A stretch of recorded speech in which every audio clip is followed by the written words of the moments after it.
One of the most controversial incidents in Jesus' life is when he was baptized, and in particular, the role played by John the Baptist.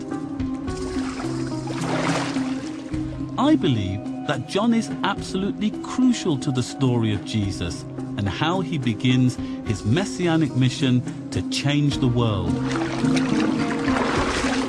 And there is strong evidence to suggest that John and Jesus not only worked together, they were also related. People often don't think about this, but Jesus and John the Baptist are very close. They're part of the same family. It has to do with Mary, the mother of Jesus, and Elizabeth, the mother of John the Baptist. In the Gospels, we've got a word in Greek, sungenes, which means kin person. It could be cousin, it could be aunt, but it's clearly part of the same extended family. But as with the rest of Jesus' blood family, the Bible writers have done their best to downgrade John's real status.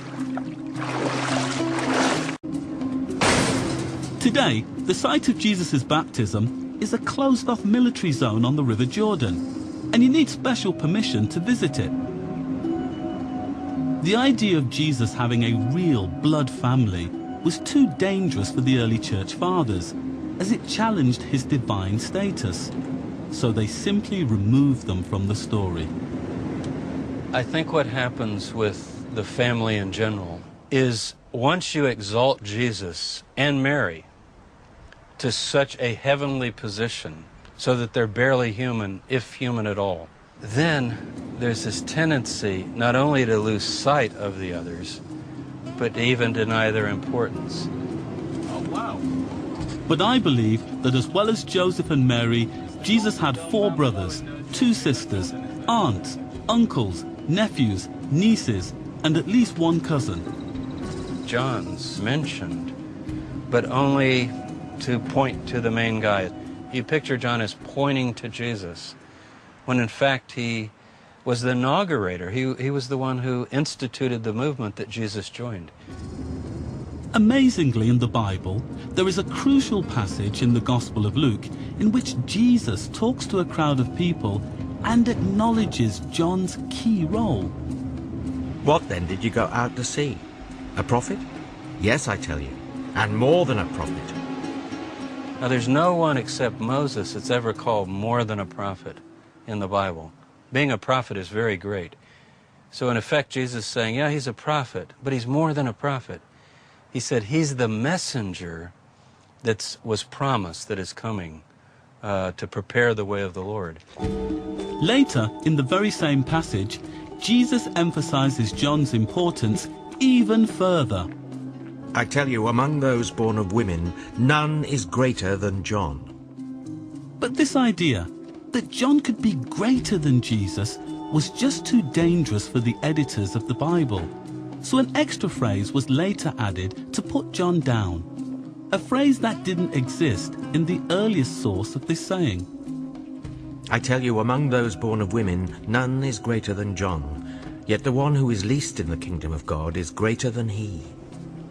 A pious editor quickly adds, as a kind of a gloss, but the least in the kingdom is greater than John. And I really doubt if Jesus said that. Jesus being baptized by John is actually putting himself in a kind of disciple relationship with John. And I know that's shocking to people because they immediately think, oh, no, it's the other way around. But when Jesus is asked about John, he says that. He says that very thing. The true nature of this relationship between John and Jesus has been an acute embarrassment to the church for the last 2,000 years. For most Christians today, the idea that John the Baptist was Jesus' rabbi, his teacher, is still inconceivable. But right at the heart of Christianity is something that disproves this: the origins of our most famous prayer. Okay. Now there's one thing they share that is very, very interesting, and this is the prayer Jesus taught his disciples, the Our Father. Let your kingdom come, let your will be done on earth. Give us this day our daily bread. This is the signature prayer that Jesus taught his disciples. أوبح في بسمو يتكتش اسمخ استير ملكوتخ يتكنش بعيلي. The Gospel of Luke introduces the Lord's Prayer with Jesus' disciples asking him to teach them to pray as John had done. وخفر ليح تيوتح أقبل أنا عن خفرين تي أحد ليح ولا تعلي لنا حب تغربتا. Now it's usually understood to mean John taught his disciples to pray, so teach us to pray, maybe like a different prayer.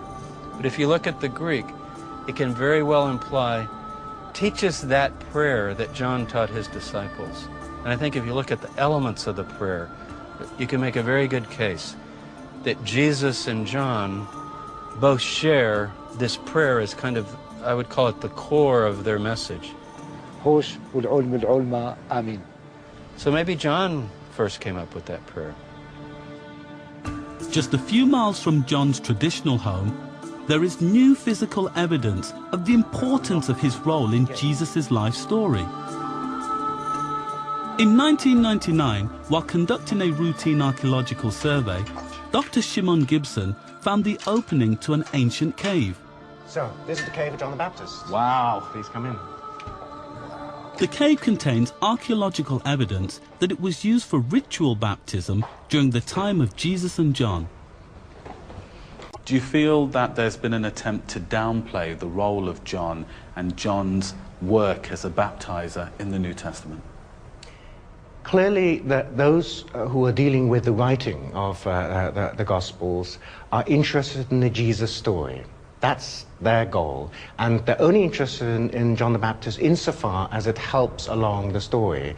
And of course, there are certain sort of elements there that they want to downplay in order to show that Jesus is the prominent figure and that John the Baptist is the precursor, the one who is waiting there in the wings, preparing everything for the time that Jesus will arrive.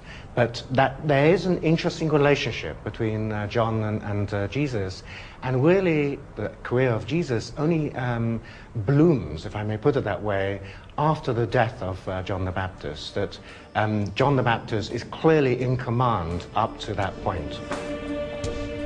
But the Bible editors felt otherwise, and wherever possible, they tried to write John out of the story. This process is most blatant in the biblical accounts of Jesus' baptism. In those days, Jesus came from Nazareth in Galilee and was baptized by John in the Jordan. We take the earliest gospel, Mark, and we simply have the recorded fact that Jesus went down to the Jordan and was baptized by John, and he too got the calling, and that's simply all that is said. In the next gospel, the story is already beginning to change. Then Jesus came from Galilee to the Jordan to John to be baptized by him. John would have prevented him, saying, I need to be baptized by you, and do you come to me? Although it mentions John baptizing Jesus here in the Jordan River, John is said to protest that he is not worthy of such a task. And then you get Luke, which is the third in line, and what does he do? He doesn't even mention that John baptized Jesus. It's very subtle. Now, when all the people were baptized, and when Jesus also had been baptized and was praying, the heavens opened. And you think, well, wonder who baptized him.